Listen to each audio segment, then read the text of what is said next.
إلهي لست للفردوس أعلى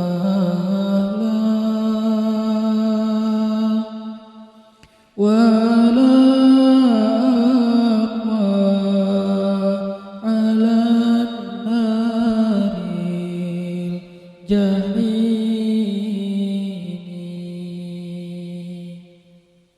فهب لي توبة واغفر ذنوبي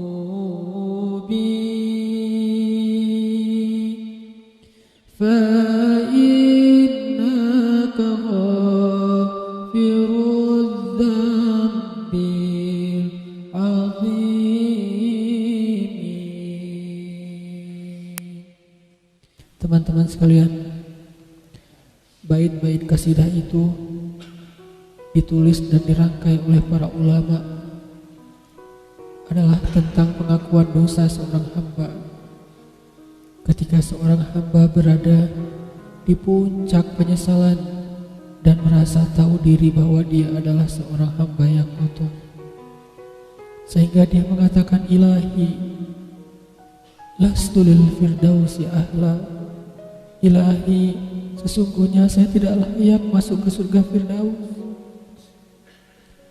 Saya kotor, saya hina, saya penuh cela, saya banyak aib, saya banyak dosa.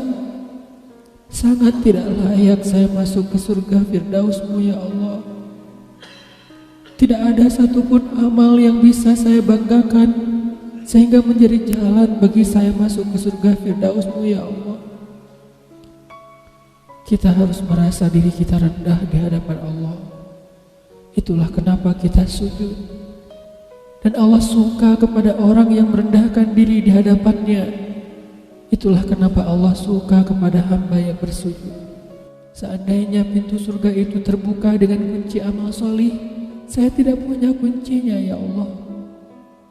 Saya beramal solih tetapi belum layak untuk membuka pintu surga. Saya sholat, saya puasa, saya tarawih, saya sedekah, tapi semua itu belum cukup untuk membuka pintu surga karena keterbatasan amal soleh saya. Masih banyak kesalahan dalam amal-amal yang saya kerjakan karena saya bodoh ya Allah. Lalu bagaimana nasib saya kelak di akhirat ya Allah? Jika ditimbang-timbang, sungguh kedurhakaan saya lebih sering daripada istighfar saya ya Allah. Saya tidak pantas menjadi penghuni surga ya Allah. Wala aqwa 'alan naril jahimi. Tetapi saya juga tidak akan kuat dengan azab neraka jahim-Mu ya Allah. Karena sesungguhnya tidak ada satupun dari makhluk-Mu yang sanggup merasakan azab neraka. Semuanya takut kepada neraka-Mu ya Allah. Jangankan 1 tahun, jangankan 1 bulan, jangankan 1 hari, sedetik pun tidak akan sanggup ya Allah. Karena saya mendengar sesungguhnya Rasulullah SAW bersabda, azab yang paling ringan bagi penduduk neraka adalah dipakaikan baginya sendal terompah dari api yang membakar kakinya sampai mendidihkan kepalanya. Itulah azab yang paling ringan di neraka untuk orang yang paling ringan berbuat dosa. Bagaimana dengan saya ya Allah? Dosa saya banyak, saya pernah durhaka kepada ibu bapak saya. Itu saja sudah cukup bagi saya mendapatkan azab yang lebih besar di neraka, dan saya tidak sanggup ya Allah. Saya pernah durhaka kepada ibu saya marahi ibu saya karena 1 kesalahan. Padahal saya lebih sering berbuat salah dibandingkan ibu saya. Tapi ibu memaafkan saya. Ketika di waktu kecil saya memecahkan barang-barang ibu saya memungut barang-barang itu sambil tersenyum, membelai kepala saya, mengatakan nasihat-nasihat yang baik. Sama sekali ibu saya tidak marah kepada saya saat itu.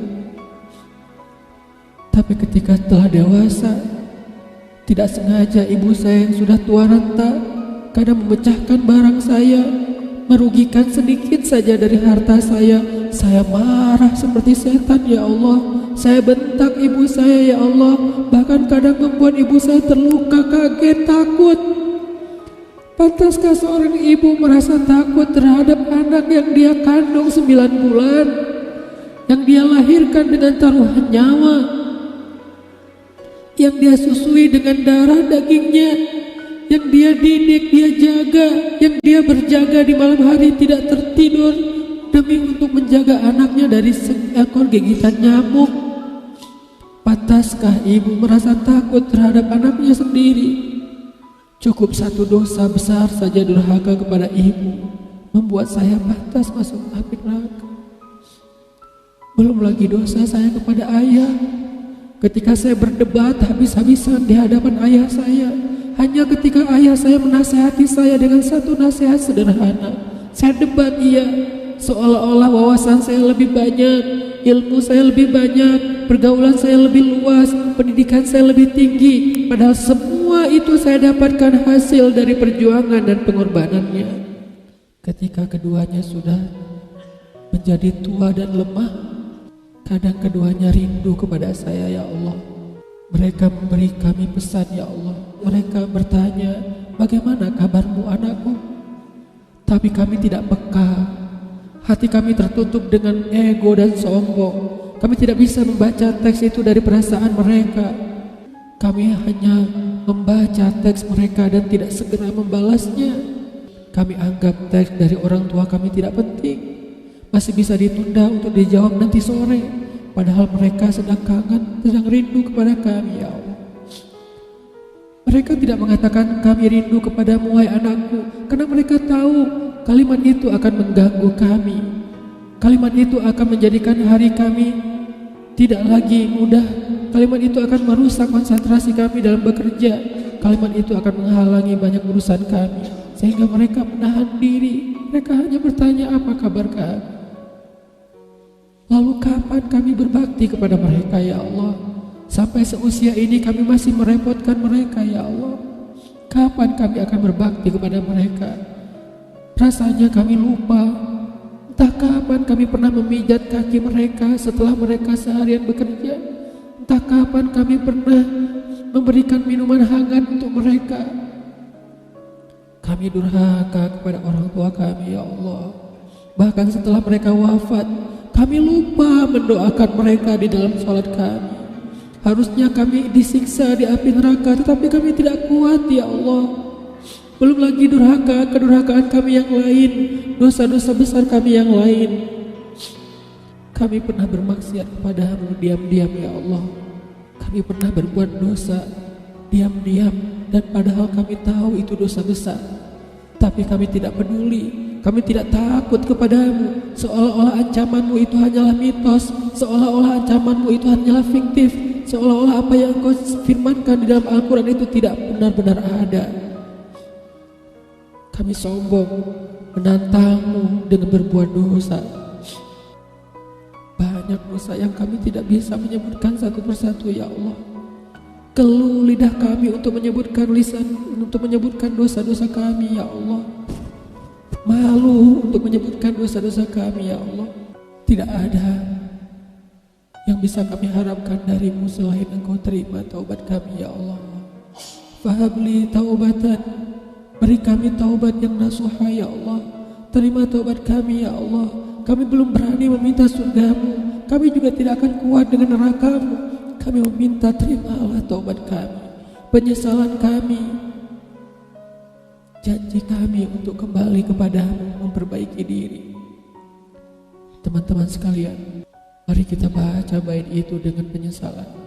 Kita baca bait itu seolah-olah kita sedang curhat kepada Allah Subhanahu wa Ta'ala. Ilahi las fidausi ahla wala aqwa ala nari jahimi fahabli